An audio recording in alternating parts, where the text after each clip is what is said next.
चलिए इसकी लिखनी जो है वो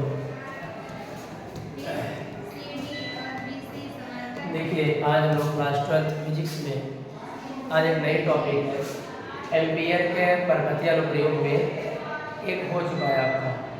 आज हम लोग जो है ठीक आवाज़ जा रही है, आज हम लोग इसकी दूसरी हेडिंग याद करेंगे, लंबी प्रणालिका के भीतर चुंबकीय क्षेत्र। ये आपको देखो इसमें लिखा है लंबी प्रणालिका बना हुआ है, यहाँ पर एक लंबी प्रणालिका बना है और एक आयताकार कुंडली मतलब आयताकार एक वर्ग बनाया गया है जो ए बी सी डी और सब में धारा क्या हो रही है, फ्लो हो रही है। इसमें भी धारा है और इसमें चुंबकीय क्षेत्र ज्ञात करना है। इसमें सबसे पहले एम्पियर के परपथीय नियम का प्रयोग करके लगाया जाएगा। एम्पियर के परपथीय नियम को जब हम लगाएंगे इसके बारे में हिंदी में हम लोग पूरा बता देंगे। आपको मैं पूरा लिख करके दे रहा हूँ। हमने ये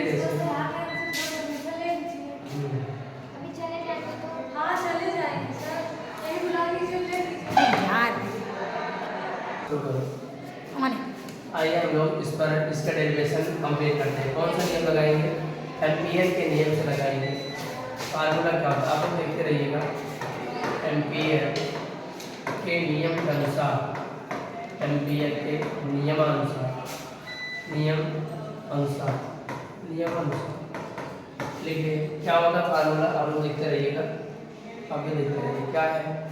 मन integration capital B into D L is equal to mu naught I. ठीक, इसी पर शुरू करेंगे। अब म्यू नॉट आई रहने देते हैं। अब हम लोग को एक बात ध्यान से सुनना है, इनका पूरे का समाकलन करना है, पूरे का मतलब यहाँ ए से शुरू करेंगे, बी से जाएंगे सी पर, सी से डी पर, डी से ए पर जाएंगे। देखो ध्यान से देखो, इसे हम लोग सॉल्व कर रहे हैं नेक्स्ट पेज पर। देखिए ध्यान से कैसे सॉल्व करेंगे। यहाँ देखो हमें बंद इंटीग्रेशन लिखना है, बंद इंटीग्रेशन। अच्छा कहाँ से कहाँ तक चलेंगे? ए से लेकर के बी तक चलेंगे, बी डी एल और प्लस फिर इंटीग्रेशन लगाएंगे। कौन सा? अब ए से बी आया तो हम लोग बी से कहाँ जाएंगे? सी जाएंगे और ये चीज़ें सेम लिखते चलेंगे। फिर प्लस लगाएंगे। देखो ए से बी चला, बी से सी पहुँचे और ये कहाँ तक जाएंगे? अब सी से डी तक जाएंगे और यहाँ बी इंटू डी एल को लिखेगा। ठीक है, रिकॉल कर रहे हैं। अब देखो यहाँ पर अब कहाँ से चलेंगे?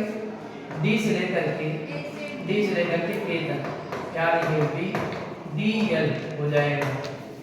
देखो बच्चों अब is equal to mu naught रहेगा, यहाँ जो लिखा गया था म्यू नॉट आई रहेगा। ठीक है, ध्यान से देखते हैं, इसे थोड़ा बड़ा है वो। अब यहाँ जो वेक्टर बी को हटाएंगे और डी एल को भी हटाएंगे तो मेरा क्या हो जाएगा? कॉस थीटा हो जाएगा। तो कहाँ से कहाँ तक?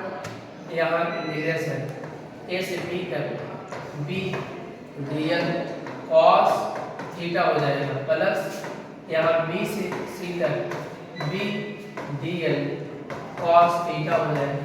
ध्यान से देखते रहिएगा। अब यहाँ पर काम करेंगे सी से डी तक सब बंद इंटीग्रेशन लगा देंगे।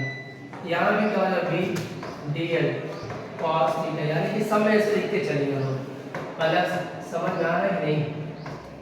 ए हो जाएगा B D L cos theta लिखेंगे, आगे उसको आप लिखेंगे। अब देखो यहाँ दो बातें करना है बच्चों, ध्यान से देखो। यहाँ दो जीरो हो जाएंगे। कौन कौन जीरो होगा?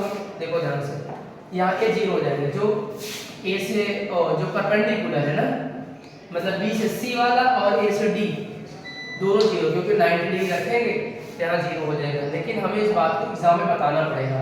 देखो ए वाला जो है हमारा, ए वाला जो है हमारा ये क्या है? ये जीरो हो जाएगा, ए भी जीरो हो जाएगा, ए भी जीरो हो जाएगा। एग्जाम को बताना पड़ेगा क्यों जीरो हो गया। बताएंगे ये लंबवत है और विपरीत दिशा भी है, इसलिए यहाँ हम लोग थीटा की वैल्यू कितना रखेंगे? 90 डिग्री। हम आपको पता है यहाँ लिखेंगे, चूंकि क्या लिखेंगे? देखो ये कलर दिख रहा है कि नहीं? यहाँ लिखते हैं हम लोग बी और सी, बी डी एल और कॉस क्या रखेंगे? थीटा की जगह पर 90 डिग्री, क्योंकि कॉस 90 डिग्री कितना होता है? जीरो होता है। यानी जो दूसरा वाला भी है डी से लेकर के ए और B D L cos 90 degree, इन दोनों की वैल्यू क्या हो जाएगी? 0 हो जाएगा। इसे एग्जाम में इतना बताना पड़ेगा, मतलब ए वाला भी आपका गायब हो गया है और ए भी आपका गायब हो गया है, दोनों चीजें गायब हो गई।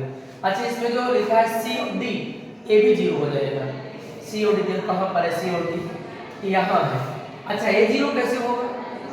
इसे बताना पड़ेगा।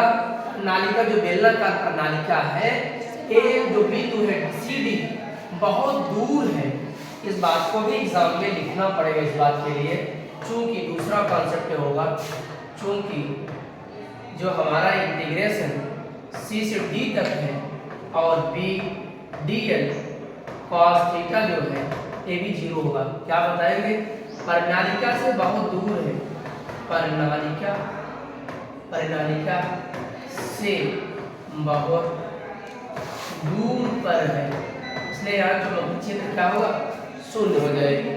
अब हमें 3 शून्य हो गए, ये भी शून्य, सब कुछ शून्य हो गया, बचा ही मेरे पास क्या? अगले पेज पर देखें, बस इंटीग्रेशन ए से लेकर के B D L cos theta हमारे पास बचेगा। अब यहाँ थीटा की वैल्यू क्या हो जाएगी? 0 हो जाएगा। तो हमें क्या मिलेगा? देखो ध्यान से, यहाँ हमें क्या मिलने वाला है? ए और बी को बाहर कर लेंगे और जी थीटा का मान क्या रखेंगे? 0 डिग्री रखेंगे। थीटा का मान 0 डिग्री, क्योंकि पैरेलल है। क्यों 0 रखेंगे? क्योंकि ये पैरेलल है, समांतर है, इसलिए हमारे पास केवल क्या बचेगा? D L. अच्छा, इनकी वैल्यू जानते हैं कितना होती है? 2 पाई ए, यहाँ पर ये है ना, यहाँ पर हम लोग लिख लेंगे बंद इंटीग्रेशन ए से बी तक की जो दूरी है वो कितना माना जाएगा आपका? वो माना जाएगा 2 पाई ए माना जाएगा। इसलिए हमारे पास मिलने वाला क्या है? बी से लेकर के और हमारे पास क्या मिलेगा? इनटू 2 पाई ए।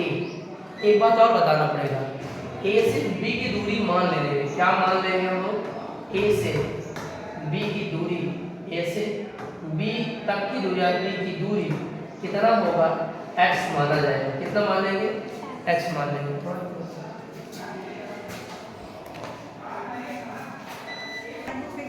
देखो यहाँ पर थोड़ा मिस्टेक क्या हुई है, ये यहाँ नहीं लिखना है। आप क्यों नहीं लिखना? आपको रीजन बता दे रहा हूँ। यहाँ पर आपको नहीं लिखना है क्योंकि जो डीएल है ना, यहाँ पर ये भी आपको बता दे रहा हूँ होता है, लेकिन यहाँ आपको जो लंबाई है x बता देंगे, तो इसका मतलब वो क्या होता है? डीएल की लंबाई जो होगी x लिखा जाएगा। अब हम लोग यहाँ से जल्दी प्रूव कर देते हैं, बंद होने वाला है। हाँ ठीक है, देखो क्या करेंगे, यहाँ हम लोग 2 काम करेंगे। जो धारा बहेगी वो फेरों की संख्या n होगी और उसके बाद क्या आ जाएगा? और फेरों की संख्या का और x i नॉट लंबाई और धारा i है, i नॉट हो जाएगा यहाँ पर। तो हम लोग यही i की वैल्यू हम अपने उसमें रखें। कहाँ? जब मैंने शुरू किया था यहाँ पर, इसकी वैल्यू कितना आ गई? 1 मिनट, इसकी वैल्यू कितना आ गई है? यहाँ भी x आ गया है और यहाँ म्यू नॉट i है। अब i की वैल्यू ये रख देना है, यानी कि bx = म्यू नॉट i की value n x i not हो जाएगा। x से x कट जाएगा, जो हमें फार्मूला लाना था mu naught n i naught मिल जाएगा। ये फार्मूला हमें प्रूफ करना था, ये प्रणालिका के भीतर आपको करना है। चलिए इसे आप अच्छे से देख लीजिए और इसके साथ भी ले लीजिए आप बढ़िया से, इसे नोट कर लेंगे पीछे, ठीक है। फिर अगला पेज, फिर दूसरा पेज और ये फाइनल है। यहाँ तो एक बात है, मैं अभी इसको पूरा लिखूंगा। इसमें क्या बता देता हूँ, ये आपका ये एक लंबी बेलनाकार कुंडली होती है जो चिकनी मिट्टी या कीबोर्ड से बना होता है और इसमें धारा I प्रवाहित होती है।